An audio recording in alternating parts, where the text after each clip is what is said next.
¿Cuál tú crees que sea la necesidad de la primera iglesia, ¿no?, de las cristianas, de buscar una historicidad a Jesús?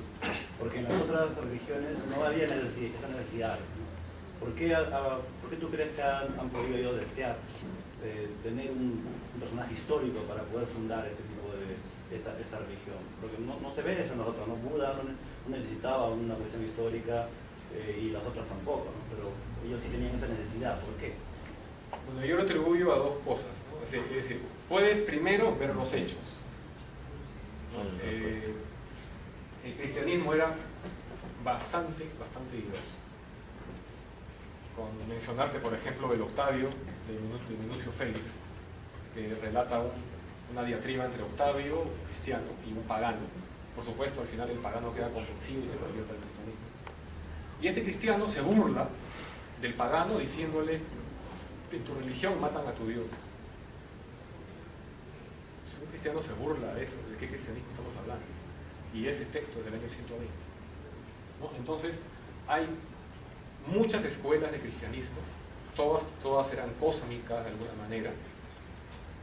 Hubo una escuela que lo tomó literalmente. Y lo tomó literalmente porque políticamente convenía. Es decir, ¿cuál fue al final? Digamos que la lucha por la preponderancia dentro del cristianismo que se da pues hacia el siglo IV viene de muy atrás, ¿no? Las peleas eran fuertes, ¿no? Los apologistas se acusaban unos a otros, y Ireneo escribía contra las herejías 6 tomos, ¿no? Y uno de los argumentos que empezó a ser usado por todos a partir de, digamos, de mediados del siglo III, por ahí, o inicios, era el argumento de la sucesión apostólica. ¿Qué significaba? Este Dios solar cósmico en el que hemos creído desde hace 150, 200 años, resulta que de verdad existió y tuvo 12 discípulos, y ellos nos encargaron su mensaje a nosotros. Nosotros somos los herederos de esta tradición, la sucesión apostólica, ¿no? Y empezaron a reclamarlo. Los valentinianos en Roma lo reclamaban, y también los literalistas, ¿no? Entonces empieza a crearse esa necesidad de validar históricamente para poder decir que uno es el elegido, ¿no? Entonces, pero tu pregunta realmente es más capciosa. Tú dices, ¿por qué? ¿No? O sea, te estoy diciendo cómo, pero ¿por qué? Y yo lo atribuyo a que en verdad estaba ocurriendo un cambio de era. Una era que estaba dejando de ser mítica con sus referencias del pasado recreado circularmente a una época que empezaba a ser histórica. Y el cristianismo, a mi modo de ver, fue necesario para afirmar esa mentalidad historicista. Que lo haya hecho con argumentos desastrosos es otra cosa. Pero para mí representaba eso, la voluntad de salir, de romper ese círculo vicioso, ¿no?, del equilibrio, y empezar a construir una historia. Entonces, para mí, justamente eso, la época apuntaba a eso. No era porque apareció un zombie que caminaba sobre el agua, ¿no?, y inició todo. Esa clase de explicaciones son ridículas. Otra pregunta. Bueno, un comentario, si me permites. Dentro de los autores que has colocado está Joseph Campbell, que es uno de los principales mitólogos del mundo, y también has hecho referencia a bastante a la obra de MacDonald, pero tanto MacDonald, que es el que hace la relación de que la Odisea es la base del Evangelio de Marcos, como Campbell, ambos dicen que hay un Jesús histórico. Y más bien cuando MacDonald le entrevistan sobre este tipo de uso cristonegacionista de su obra, él dice que, bueno, lo pueden tomar así, pero lo que él hace, un análisis no es para negar la historicidad de Jesús, sino para ejercer un análisis crítico del Nuevo Testamento. Mira, básicamente lo que estás contando es una gran falacia al verbo. O sea, estás diciendo, como fulanito opina que Jesús existió, ¿ya? Entonces, ¿por qué lo mencionas? Algo que yo he mencionado en otras versiones de esta charla, que vale la pena, ¿no?, decirlo ahora. El conocimiento es bueno, venga de donde venga. Ahora, yo, por supuesto, si yo me he leído de pe a pa el libro de MacDonald y lo he buscado a él tiene un libro que ha publicado el mes pasado donde ha comentado, donde demuestra que el Evangelio de Juan tiene mucha dependencia de las vacantes de Eurípides. Es un evangelio dionisiaco. Entonces, él continúa su trabajo de investigación, a él le interesan las maneras de narración cristológica, y eso es lo que está él haciendo de una manera brillante. Cómo lo usen, él puede pensar si existió algo histórico, y muchas veces eso significa: no me interesa este problema, a mí me interesa el cómo, no me interesa la conclusión. Yo, de hecho, tomo, por ejemplo, a mí me parece el manual de Gerd Tyson un buen manual, tiene unas conclusiones horribles cuando analiza las fuentes de Jesús, pero es un buen compendio que se llama el Jesús histórico, justamente. Bart Ehrman, que cae en unos ad hominem horribles, sin embargo tiene buenos libros. Uno no puede, como él piensa que sí existió, entonces lo voy a votar, no voy a leer, me voy a negar a leer, es ser un fanático. El conocimiento es bueno, pero otra cosa es cómo conectes las conclusiones. O sea, básicamente, incluso Carrier, es uno de los autores que he leído también, él dice, ¿no? Está clarísimo, después del trabajo de MacDonald, que el Evangelio de Marcos depende mucho de la Odisea. Eso no significa que Jesús no haya existido. Eso significa que este documento no puede ser tomado como fuente de historicidad, nada más. No significa una afirmación en contrario. Entonces, eso ya es, la conclusión la puede sacar cada uno, puede ser diferente. Uno puede tomar las mismas fuentes, pero valorar algunos detalles más que otros y llegar a una conclusión opuesta. Eso ya, digamos, va a depender, pero para mí, cuando se llega a la conclusión de que sí existió, hay mucho de dogma ahí, ahí acumulado en la base. Hay mucho de lo que te contaron de niño, el ambiente en el que creciste, y como decía Mark Twain, es mucho más fácil engañar a alguien que convencerlo de que lo han engañado. Es muy, muy difícil abandonar un dogma, muy difícil abandonar las creencias con las que uno ha crecido. Es realmente un acto de superación. Entonces, eso puede pasarle a cualquiera, no se tiene que ser un pobre diablo, con un IQ bajo para ser preso y por siempre de eso. No, también le puede pasar a académicos de fuste. Lo hemos visto, por ejemplo, cuando hubo la diatriba entre Ehrman y Carrier, daba pena. Ehrman daba pena, daba vergüenza ajena. Los argumentos que usaba, tuvo que borrar un argumento de su blog, un artículo, porque realmente era vergonzoso para él seguirlo publicando. Entonces, a veces caen, a veces se dejan llevar, a veces el trabajo los lleva a algo, y en lugar de decir, como decía Dan Barker, ¿no? Cuando cuenta en su libro Perder la fe en la fe, ¿no? Que lo entrevista a Oprah y le dice, ¿no? Y tú eras predicador y tú creabas canciones para predicar, ¿no? Y tú te ibas a México y le predicabas en castellano y decías esto.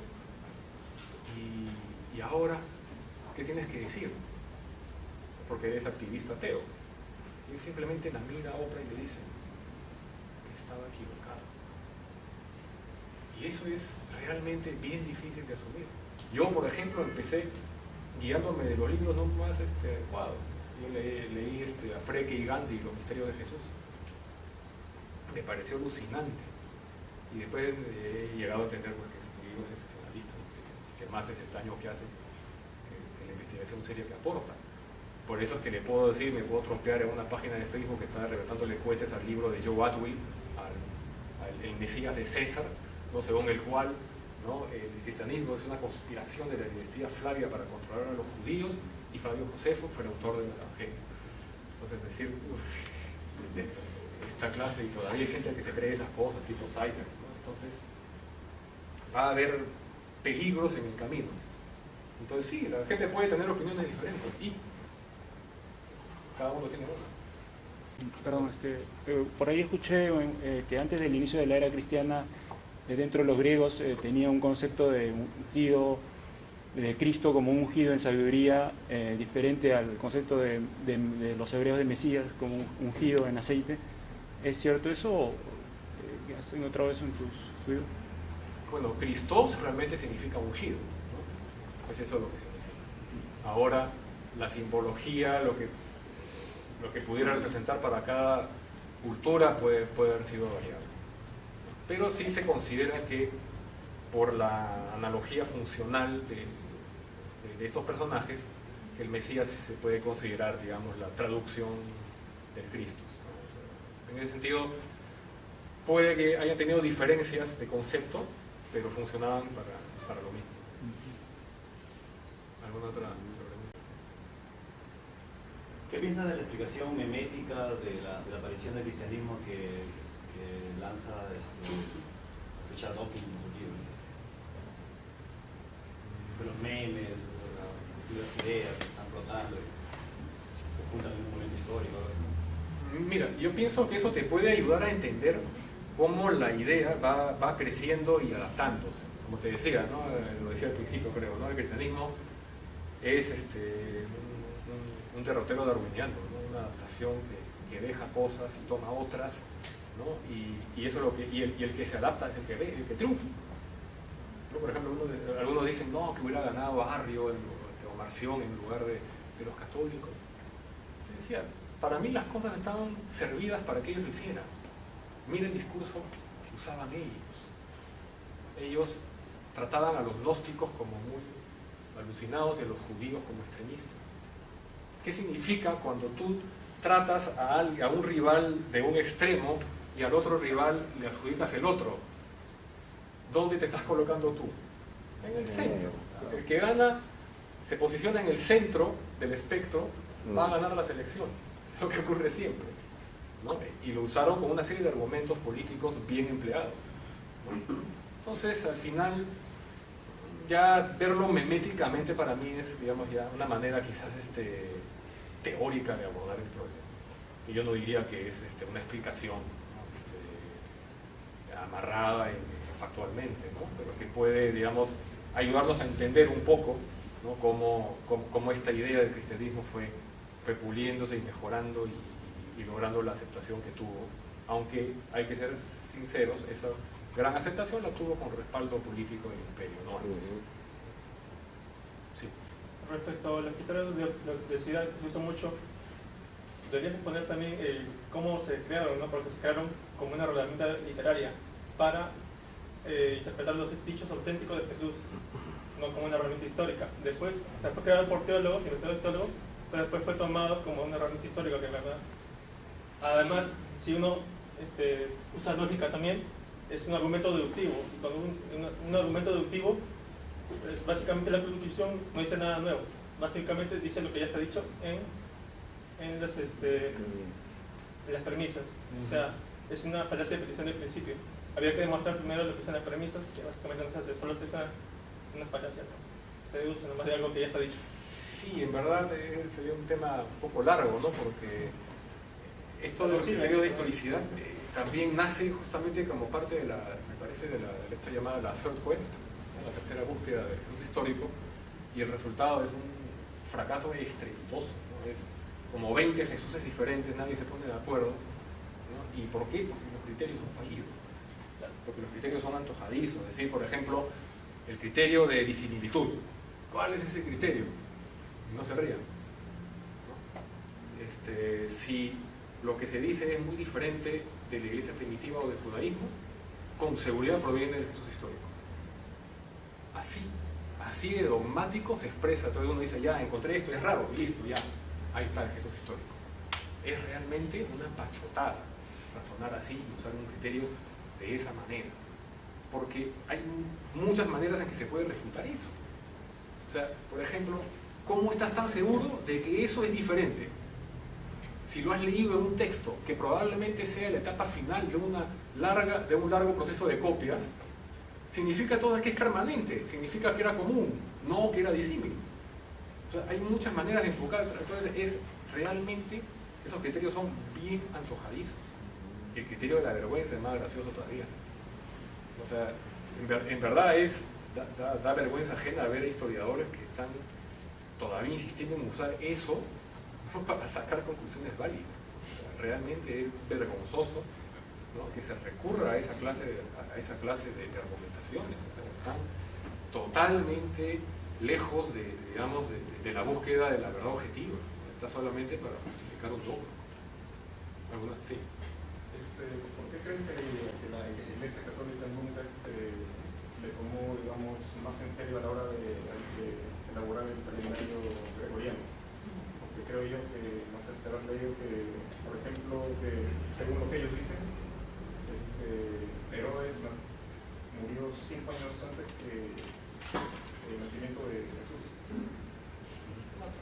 Sí, claro. Bueno, eso ya se conoce bastante. Es decir, no tienes una precisión, porque Herodes el Grande muere en el 4 antes de la era común, efectivamente. Y se supone que cuando Herodes dicta esa matanza de los nacidos, era hasta 2 años.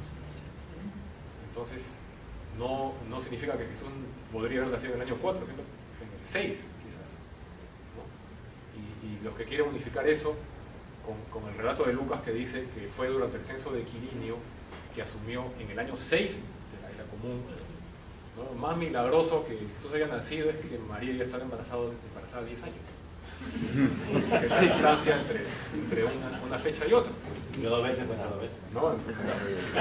Entonces, en verdad, ¿no? Esos relatos de los evangelios no son para tomarlos en serio, ¿no? Tienen una finalidad simbólica, pero realmente no es histórica.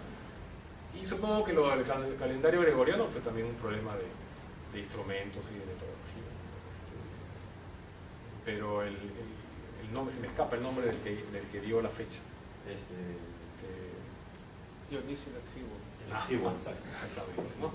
Que bueno, probablemente a él se le debería haber pero es que supongo que él trató de llegar a una fecha de consenso, entonces se dio cuenta ahí, pero acá, según Mateo es en el 6 antes, y según Lucas es en el 6 después, ya, a la mitad, ¿no? Y listo, y con eso concilio, porque muchas veces se ha intentado conciliar los relatos contradictorios que son los evangelios y llegan a un quinto mega evangelio, pero que eso es manipular las fuentes, pues. Es como lo que nos dicen que el testimonio Flaviano es verdadero. No, porque seguro hubo uno antes. Y si le quitamos esto y le quitamos esto, un momentito, estás manipulando la evidencia. La evidencia es tal cual está ahora, con unas interpolaciones cristianas que son pero evidentes, que Flavio Josefo jamás habría dicho el Mesías. Flavio Josefo jamás escribió una letra del cristianismo, nunca en su vida. ¿Y por qué será? ¿Porque lo odiaba? No, lo más probable, porque no existía. Porque él tenía otra agenda. Y lo curioso es cómo los cristianos utilizan a Flavio Josefo con una agenda radicalmente contraria. Eso es, bueno, bastante curioso, ¿no? ¿Alguna otra pregunta? Sí, pero yo, sabemos que, por ejemplo, en el Evangelio de Mateo, la frase se ha tocado la flauta y ustedes no han bailado, está en una fábula de Esopo, ¿no? Sí. Incluso en la versión de Gredos de la fábula de Esopo, cuando la fábula es el profeta pescador, ¿no? El profeta que toca la flauta y dice esa frase. En el página dice que es una frase en realidad de Heródoto, ¿no? Es una frase muy antigua, o sea, quien escribió eso tiene cultura griega, es evidente. O sea, aún Jesús debe saber si existió o no. Bueno, a menos que haya leído Jesús a Esopo, ¿no? Pero quería saber si estos datos, o sea, si aparte de la Odisea, o sea, si hay otros textos griegos, hay gente que está investigando sobre Esopo, o sea, fabulistas griegos que estén incluidos, que sean influencia en las parábolas, por ejemplo, en las parábolas de tal Jesús. Mira, yo estimo, por una cuestión de criterio, yo me dedico a cuestiones editoriales hace más de 30 años, y dudo mucho de que se recurra a tantas fuentes para elaborar una nueva. O sea, yo puedo entender, tienes la Odisea, tienes la Septuaginta, ¿cierto? Y tienes la tradición. Porque justamente lo que cuenta Carrier en su libro sobre la historicidad de Jesús, sobre toda esta narrativa de la pasión, que es una actuación teatral de la Pascua, de toda la ceremonia de la Pascua judía, ¿no? Dice, con el conocimiento de esa ceremonia y de ese rito judío, le bastaba a Marcos para poder inventarse el relato de principio a fin. No necesitaba más, no necesitaba ni siquiera fuentes literarias externas, ¿no? O sea, con solamente conocer cómo era ese rito de la Pascua, él podía haber reescrito todo eso. El tema de digamos, darles un referente, ¿no?, anterior, era por esta mentalidad arcaica, por esta necesidad de recrear el tiempo, que justamente eso los llevaba, ¿no?, a utilizar y reutilizar las historias. Pero yo estimo que es probable que podría haber algunos textos, claro, Platón también, cristianismo antiguo, ¿no? Platón es el que tenía esa doctrina de que en los cielos había copias de los objetos que había en la tierra. Y eso está en documentos antiguos como la ascensión de Isaías, me parece que en una de las cartas paulinas también está ese concepto, o sea que eso es platónico. Pero como digo, supongo que no van a ser demasiado. Y dudo mucho que si se está haciendo un texto que apunta a ser una nueva religión para todo el mundo, se esté basando en textos demasiado oscuros. Yo pienso que sí debe basarse en textos de más o menos también de una llegada de un conocimiento para que se genere una identificación con el nuevo lector, como el lector que era muchas veces no el que leía libros, sino el que lo escuchaba. Perdón, y este argumento que usan los historiadores para defender porque no hay fuentes históricas extracristianas, dicen de que el personaje no fue importante, por eso es que no lo... ¿Qué opina de eso? No? Por eso es que no lo registra. ¿Sabe cuál es el formato lógico de ese argumento? Es: Jesús existió y era un don nadie y un desconocido en su época. Por eso ahora todo el mundo lo conoce. Esa es la matriz lógica de esa patraña. Es una patraña, ¿no? O sea, decir es que no hay pruebas porque es un don nadie. Entonces es un don nadie, no hay pruebas, y pasan 300 años y aparecen las pruebas. ¿Cómo explicas eso? Y eso nunca lo han explicado. Nunca han dicho por qué ocurre eso. O sea, ese argumento entre comillas que mencionas, es un vulgar pretexto para volcar actos de fe o para vender libros. Quiero preguntarte, la no existencia de Jesucristo o de Jesús, ¿para ti es un hecho científico o es una hipótesis? Mira, yo lo considero una hipótesis. ¿Por qué razón? Porque de primera intención uno no puede lanzarse a probar negativos, ¿no? O sea, lo que ocurre es que uno dice, uno escucha no tanto de este Jesús, entonces dice, bueno, a ver, pues vamos a ver dónde están las pruebas, y resulta que no hay. Entonces ahí es donde uno empieza ya a tomar distancia, ¿no? Entonces uno puede decir, bueno, no existió. O sea, la verdadera hipótesis, en verdad, no es que Jesús existió o no existió. Esa es una conclusión. Lo que realmente juega aquí es explicar el cristianismo y decirlo, que en esta línea de tiempo, ¿no? Me encuentro aquí en el año 30, y yo digo que alguien escuchó a este rabino en el año 30 y escribió, y resulta que el papiro más antiguo está aquí en el 250, y que un cristiano que dice que existen escribió en el 180. Entonces empiezo a tener problemas para armar mi cronología. Entonces yo pienso que sí, hay varias maneras de explicar el cristianismo que estén de acuerdo con la evidencia que se ha encontrado, porque la explicación tradicional que llega el rabino rutilante del año 30 y de ahí empieza todo, es una explicación para parvulario. Es realmente lamentable que alguien piense que un razonamiento de ese tipo pueda ser considerado historia seria, ¿no? O sea, la hipótesis es cómo llegó a ser el cristianismo, ¿no? Y la hipótesis es de muchas maneras y no necesitó. O sea, no es que Jesús de Nazaret no existió, ni siquiera era necesario que existiera. Era necesario solamente para justificar políticamente a un grupo.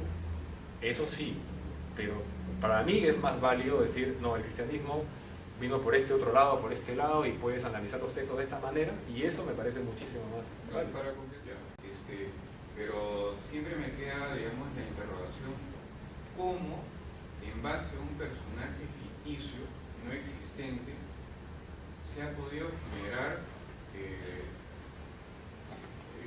partidarios, seguidores, que cada vez se han ido incrementando? Y bueno, en el siglo IV con Constantino, obviamente que ahí políticamente le dieron un empujón al fenómeno. ¿Cuántos dioses ha seguido la humanidad? Nunca han existido. O sea, han seguido a varios dioses en las guerras, se han matado.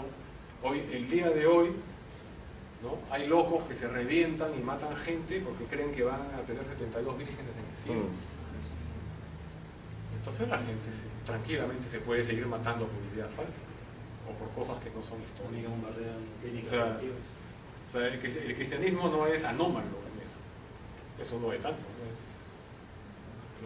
como digo, no me parece extraño, ¿no? O particular en ese tipo de... ¿no? Y más aún considerando que el cristianismo se refuerza en una época en que el Imperio Romano está en progresiva crisis, ¿no? Había crisis económica y había muchas guerras civiles, entonces había cada vez más pobres y más gente moría. Entonces eso definitivamente generaba una tremenda presión en las clases de abajo y forzaba a un cambio de paradigma, por eso es que el paganismo ya estaba de salida. Entonces había que buscar un nuevo sistema de creencias. Pero, ¿por qué fue necesario crear el personaje Jesús si ya tenían a Yahvé, o sea, ya tenían a su Dios como todas las culturas tienen un Dios y siguen a un Dios? ¿Para qué crear un personaje terrestre, mortal? Por lo mismo que nos explican estudiosos como Eliade o Levi Strauss, ¿no? Los mitos realmente se explican en cada lugar. Pueden compartir una estructura, pero necesitan ser recreados y se cuentan en un lugar y en una época en particular. Entonces, usaban al Yahvé, es cierto, pero no lo usaban dentro de Judea. Estamos hablando probablemente, Marcos había escrito quizás en Alejandría, en alguna otra ciudad de Egipto, o de repente quizás en la parte sur de Turquía, ¿no? Pero ya no era en esa zona.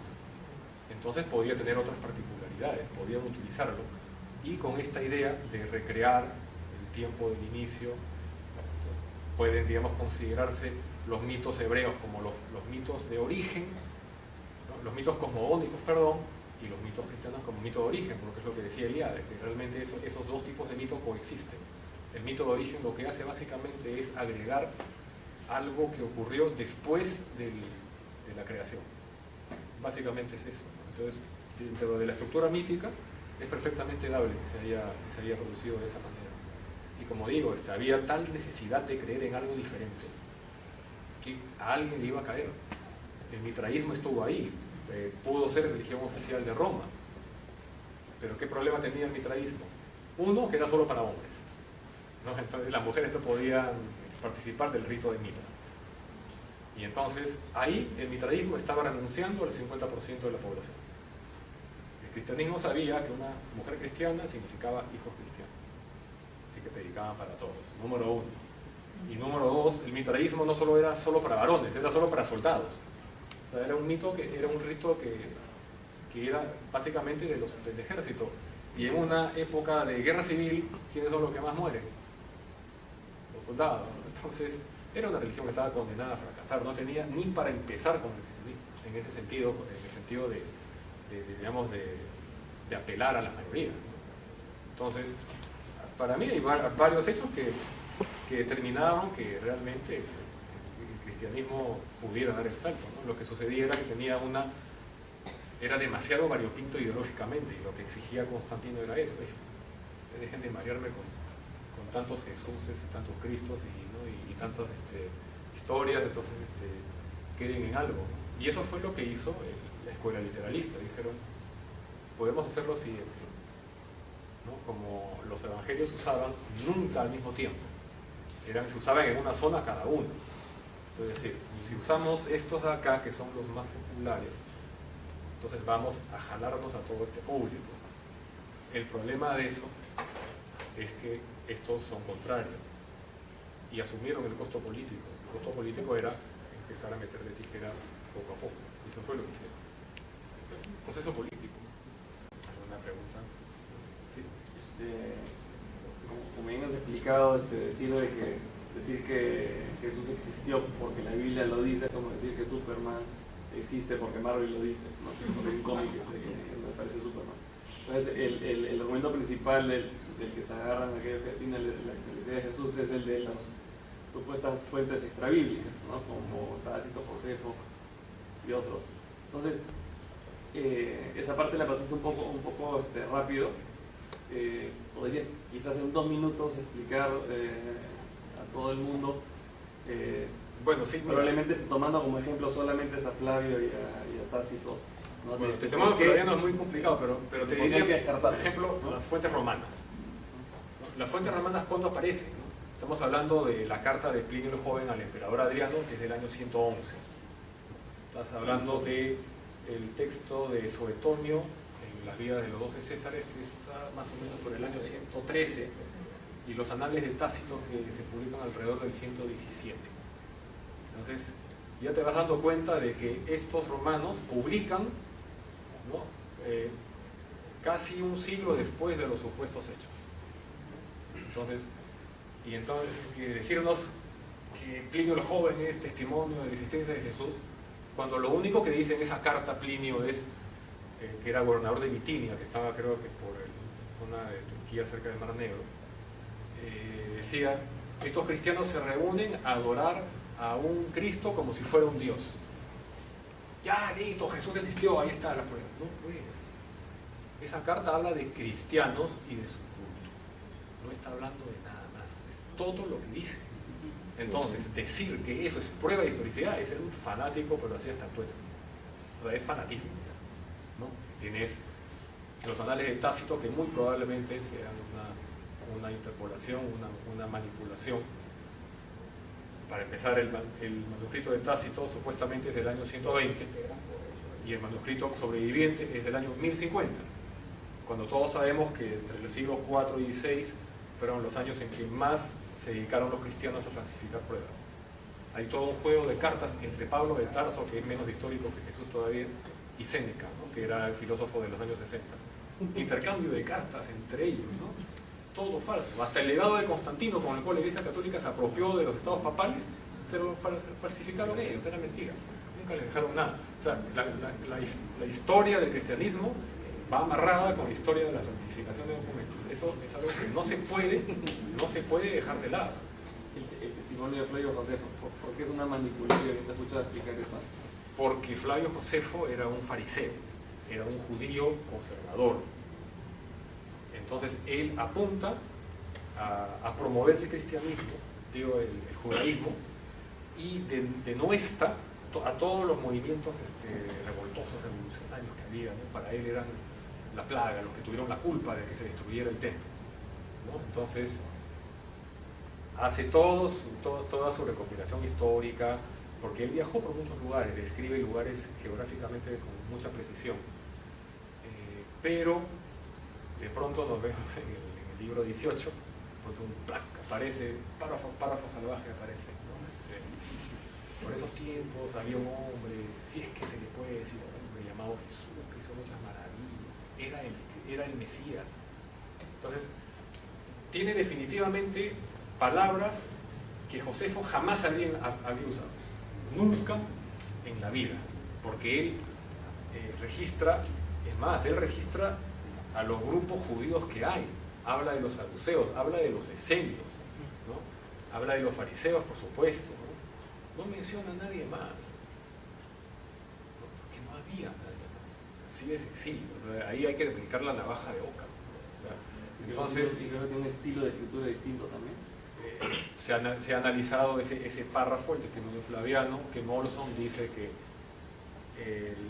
hay palabras que se usan de manera contraria al uso que Josefo hace en el resto de los tomos, y que hay palabras que sospechosamente eran usadas por Eusebio de Cesarea, quien fue el que descubrió ese párrafo, ¿no? O sea, fue el que salió a decir: miren, aquí he encontrado que aquí. Cuando su colega de pensamiento Orígenes de Alejandría, que escribió por el año 250, era un erudito en Flavio Josefo, lo había leído de pe a pa y nunca, jamás se le ocurrió escribir sobre ese párrafo, porque no existía ese párrafo, porque Orígenes se molestaba porque Flavio Josefo dice: están implicando que el castigo de Yahvé al pueblo judío, ¿por qué fue? ¿Por matar a quién? ¿Por qué tendría lógica? Entonces decía, tendría que ser porque mataron a Jesús. No, pues Flavio Josefo dice que es porque mataron a Santiago el Justo, ¿no? Entonces eso le molestaba a Orígenes, ¿no? Y lo dice. O sea, ¿por qué no dice que es por Jesús? Entonces, en verdad, por eso hay una frasecita que estaba por ahí colgando que decía: los textos de los padres de la Iglesia son los que más refutan los argumentos de los historicistas. Porque justamente ni Ireneo de Lyon, ni Justino Mártir, ni Tertuliano, ni Clemente, ni Orígenes, ¿no? Ninguno de ellos menciona el testimonio flaviano, ninguno de ellos menciona el párrafo de los anales de Tácito, nadie lo conoce, se conoce a partir del siglo IV y más adelante. Entonces, eso es demasiado sospechoso para mí. La prueba, entre comillas, más frecuente que escucho yo de la gente con la que converso, con la que hablo del tema, no es el testimonio flaviano, ni Suetonio, ni Tácito, sino algo que no has mencionado en la charla, que es el manto de Turín. No. Esa es la prueba. No, pues ya. Exacto.